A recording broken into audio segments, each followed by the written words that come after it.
Que o cigarro faz mal para a saúde, você já deve estar cansado de saber. Mas nos últimos anos pintou uma novidade por aí. O cigarro eletrônico. Ele tem um design moderno, é prático na hora de usar e ao invés daquela fumaça desagradável do cigarro comum, ele pode até soltar cheiro de frutas. A impressão que dá é que o cigarro comum tá com seus dias contados, né? Parece até que o vídeo é propaganda paga da indústria do cigarro, né? Mas não. Será que o cigarro eletrônico é seguro? No vídeo de hoje você vai ficar por dentro de tudo que a ciência já descobriu sobre os cigarros eletrônicos, incluindo como eles funcionam, se eles podem trazer riscos para a saúde e se eles são realmente mais seguros que o cigarro comum. Se você se preocupa com a sua saúde e gosta de ficar bem informado sobre as novas descobertas da ciência, esse é o lugar certo para você. Então não perde tempo, já se inscreve aqui no canal e bora começar.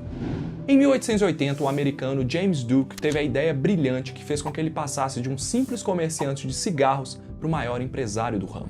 Com a ajuda de um mecânico, ele criou uma máquina capaz de aumentar a produção de cigarros em 600 vezes. Só que esse avanço tecnológico gerou um problema. Com uma produção tão alta, James Duke teve que criar uma demanda por cigarros que não existia naquela época. E adivinha o que ele fez? Pegou pesado em publicidade e propaganda. Foi assim que todo mundo se convenceu de que os cigarros, os tubinhos de papel enrolados com tabaco, eram mais práticos e até mais seguros que os concorrentes da época, os cachimbos e charutos. Hoje a gente já sabe que os cigarros são tudo, menos seguros. Mas será que os cigarros eletrônicos vão resolver esse problema? A queima do tabaco, que é o principal ingrediente do cigarro comum, gera uma fumaça que carrega mais de 250 substâncias tóxicas. Tudo isso entra no organismo através da inalação da fumaça e pode causar cerca de 50 doenças que vão desde danos pulmonares e hipertensão até câncer. Eu já até falei sobre isso, galera, num outro vídeo aqui do canal. Os primeiros estudos que mostravam os perigos do cigarro comum começaram a ser divulgados lá na década de 60. E vendo esses resultados preocupantes, um americano chamado Herbert Gilbert, que não por acaso era fumante, procurou uma solução para esse problema. Através do pensamento inovador, ele imaginou que se as substâncias tóxicas do cigarro são liberadas pela queima do tabaco, talvez existisse um jeito de manter o hábito do fumo sem usar tabaco e sem necessariamente queimar alguma coisa. Nascia ali um novo cigarro que teria que funcionar de um jeito um pouco diferente do cigarro tradicional. Pensa aquele cheirinho irresistível de café que você sente de manhã, por exemplo. Esse cheiro vem do vapor liberado da infusão de água quente e do pó de café. Foi pensando nisso que Herbert Gilbert projetou o primeiro cigarro eletrônico em 1963. Um cigarro que, ao invés de soltar fumaça, libera ar umedecido por uma infusão ou mistura escolhida pela pessoa. Essa ideia, que deu vida aos cigarros eletrônicos há quase 60 anos, era bem clara: oferecer um jeito seguro e sem riscos de fumar. Justamente a mesma promessa dos cigarros comuns lá do fim do século XIX.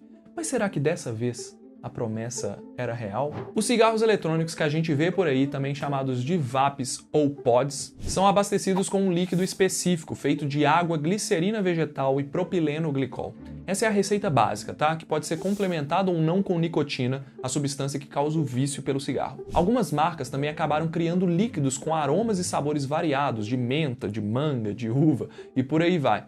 Independente da composição, esse líquido é aquecido por uma peça metálica do aparelho, formando um aerossol que vai ser inalado.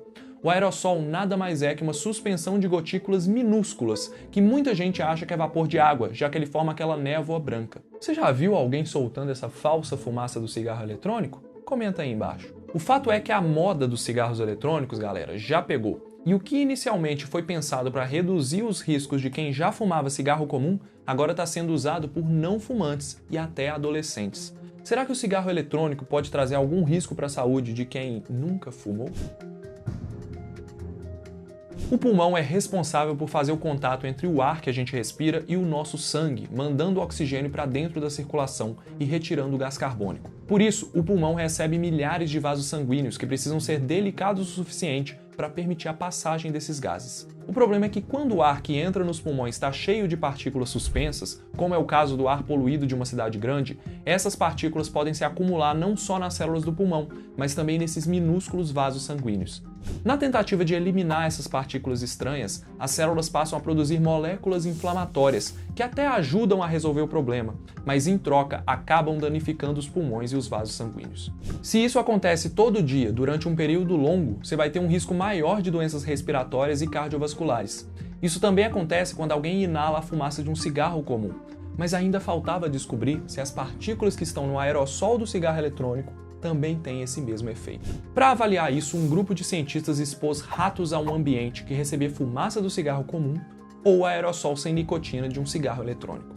O resultado foi impressionante. Nas duas situações, em 5 semanas, todos os ratos tiveram uma parte das células pulmonares destruídas e uma menor quantidade de vasos sanguíneos chegando até o pulmão. Alguns vasos sanguíneos foram destruídos. Essas são as principais características de uma doença chamada enfisema pulmonar, que é muito comum entre pessoas fumantes. Em outro estudo, com mais de 705 mil pessoas, o uso do cigarro eletrônico foi associado com um risco 75% maior de ter enfisema ou bronquite crônica. A gente tem que avaliar esses dados com cuidado porque essas e outras doenças crônicas, como o câncer, demoram décadas para se desenvolver e são provocadas por vários fatores, não só pelo fumo. Provavelmente a gente vai ter estudos definitivos sobre isso nos próximos anos.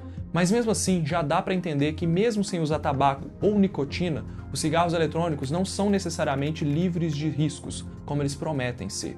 Na verdade, o que os estudos estão mostrando é que, ao contrário do que se imaginava, os cigarros eletrônicos podem sim liberar substâncias tóxicas. 2 exemplos são formaldeído e acetaldeído, que também são liberadas pelo cigarro comum. Quando essas duas substâncias são inaladas, elas podem danificar as células da parede interna da garganta e do pulmão, causando irritação. Elas também têm a capacidade de entrar nas células e danificar o DNA, aumentando o risco do câncer. Por incrível que pareça, o formaldeído e acetaldeído não fazem parte da composição dos líquidos do cigarro eletrônico. Mas de onde eles vêm, então? Antes de contar, já deixa o seu like aqui embaixo se você, assim como eu, está descobrindo um monte de novidades que nunca te contaram sobre o cigarro eletrônico. O que acontece é que, dependendo das especificações técnicas, o aparelho pode gerar mais calor do que o necessário. A mesma coisa pode acontecer se o cigarro estiver com um nível baixo de líquido no reservatório. Esse superaquecimento provoca reações químicas entre as moléculas do líquido, criando substâncias potencialmente perigosas. Um outro fator importante é a pureza do líquido que vai ser colocado dentro do dispositivo e ser aquecido. Olha que bizarro! Um estudo de 2019 analisou 10 líquidos de cigarro eletrônico sem nicotina e detectou 16 substâncias químicas que não deveriam estar ali. Uma delas foi o 2-clorofenol, uma substância tóxica usada em inseticidas e desinfetantes e que estava presente em todos os líquidos analisados. E adivinha quantos rótulos tinham essa informação? Nenhum. Para piorar, mais da metade dos líquidos sem nicotina, na verdade, tinham nicotina na sua composição. Isso é muito preocupante porque a nicotina é uma substância altamente viciante e que pode causar dependência. E esses produtos que são vendidos como livres de nicotina, geralmente são consumidos por pessoas que nunca fumaram, incluindo adolescentes. Em 2019, aproximadamente 18% dos brasileiros de 13 a 17 anos disseram já terem experimentado cigarros eletrônicos pelo menos uma vez. Cuidado com seu filho aí, hein? E antes que você me critique dizendo que cada um sabe o que quer, o problema é que nessa idade o cérebro ainda está em desenvolvimento e a nicotina pode causar alterações irreversíveis, afetando tanto o aprendizado quanto o comportamento. Tentando proteger esse grupo mais vulnerável, muitos países proíbem a venda de produtos relacionados ao cigarro eletrônico para menores de idade. Outros, como Jamaica, Japão e Suíça, proíbem totalmente a venda dos líquidos que tenham nicotina na fórmula. A posição da OMS e de outros órgãos de saúde é que, independente de ter nicotina ou não, esses produtos não devem ser usados por adolescentes. E o que a ciência mostra é que os cigarros eletrônicos, da maneira como eles são hoje, podem trazer riscos sérios à saúde. Então, esse é um assunto que gera muito debate porque essas proibições podem até proteger uma parcela da população, mas ela se esquece do outro grupo, o dos fumantes. Mas a gente não esqueceu de vocês não, tá? Para quem já fuma, o cigarro eletrônico é a melhor opção?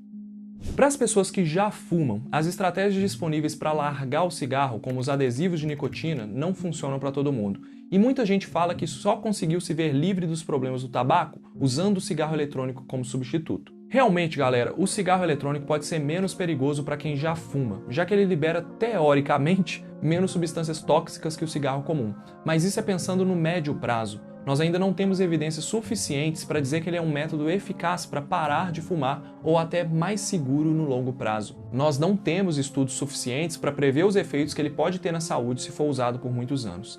É por isso que o Brasil e outros 31 países proíbem a fabricação e a venda dos cigarros eletrônicos. A gente sabe que eles estão circulando por aí, né, mesmo sem regulamentação.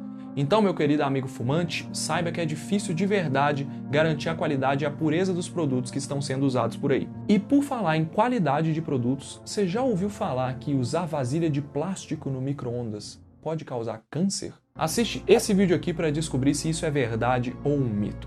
Ou se você quiser saber de outro assunto, assiste esse outro vídeo que o YouTube te recomendou. Clica no gostei se esse vídeo foi útil para você, considere se tornar um membro apoiador do nosso trabalho por aqui e se inscreve no canal. Um grande abraço e eu te vejo no próximo vídeo.